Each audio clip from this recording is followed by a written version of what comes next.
dalaat leen ak jàmm ci seen chaîne YouTube IELTS Center Innovative Language and Education Services seen chaîne YouTube bi leen di jox seen cours anglais ci wolof. Welcome back to your YouTube channel IELTS Center Innovative Language and Education Services. In today's video, we're going to teach you days of the week and some useful expressions. Ci seen vidéo tey dañ leen jàngal bés yi ak baat yu am solo ci anglais.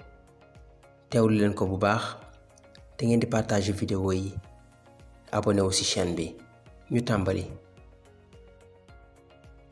Comme niñ koy faral di defee dañ leen di jox baat yi ci wolof bu ñu paree ñu traduire ko ci anglais. Dañuy tàmbale ci bés yi nan lañ leen di waxee ci anglais. Bu ci njëkk moom mooy altine. Altine ci anglais ñu ngi koy wax Monday. Monday. Bis bi ci topp moom mooy talaata. Talaata ci anglais ñu ngi koy wax Tuesday. Tuesday. Àllarba. Àllarba ñu ngi koy wax Wednesday. Wednesday. Alxames moo ci topp. Alxames ci anglais ñu ngi koy wax Thursday. Thursday. Ajjuma.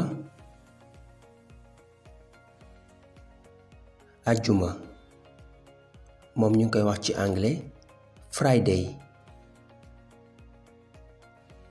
Friday. Gaaw wala tamit samedi boo ci wax baax na. Ci anglais ñu ngi koy wax Saturday. Saturday. Dibéer wala dimanche. Ci anglais ñu ngi koy wax Sunday. Sunday. léegi ñu ñëw ci ay baat yu am solo tàmbalee ko ci tey na lañ koy waxee ci anglais. Tey ci anglais ñu ngi koy wax today. Today. Démb. Démb. Yesterday. Yesterday. Suba. Suba ci anglais ñu ngi koy wax tomorrow. Tomorrow. Bi ci topp barki démb.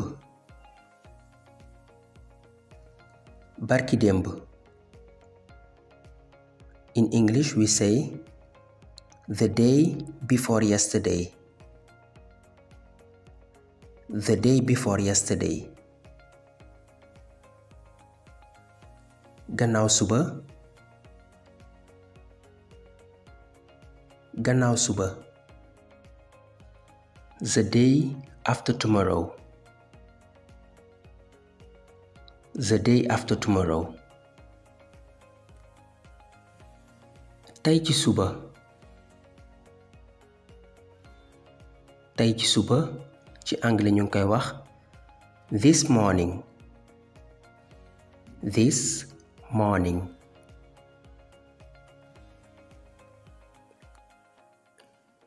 Bëccëg.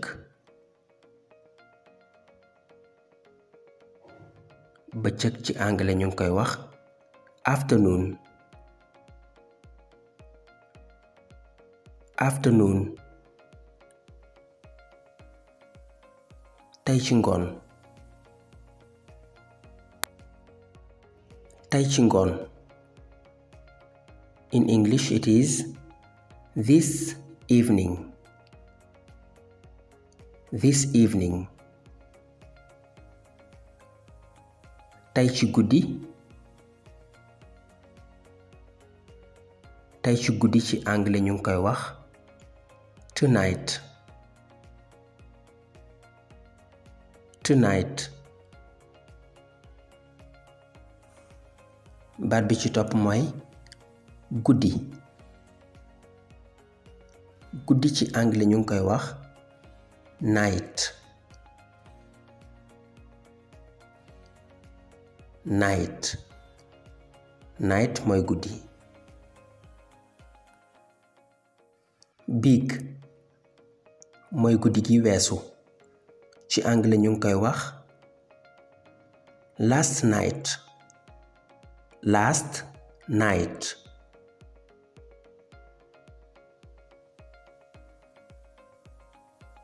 Ajuma bii di ñëw.